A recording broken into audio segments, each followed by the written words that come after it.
The first pasuk in this week's Parashat Lech-Lecha reads, "Vayomer Adonai el Avram, Lech Lecha me'artzecha mimoladetecha mibet avicha el haaretz asher areka."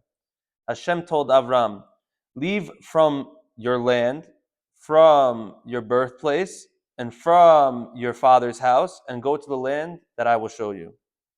Question is here, what is these 3 steps? Why do we need these 3 steps? And Rav Mordechai Eliyahu says that there's a big remez here to how we're supposed to do teshuvah. First, you have to leave the bigger city. If you're in a city that's a bad city, you have to leave that city. Then after that, you have to focus on leaving your surroundings, your immediate surroundings, your people who are around you, your negative influences.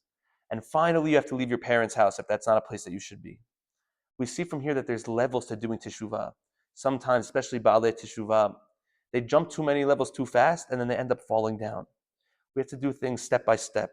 And another thing we see here is you have to leave the bad before you do the good. As the pasuk in Tehillim says, "Sur mera va'aseh tov." Shabbat shalom mevorach.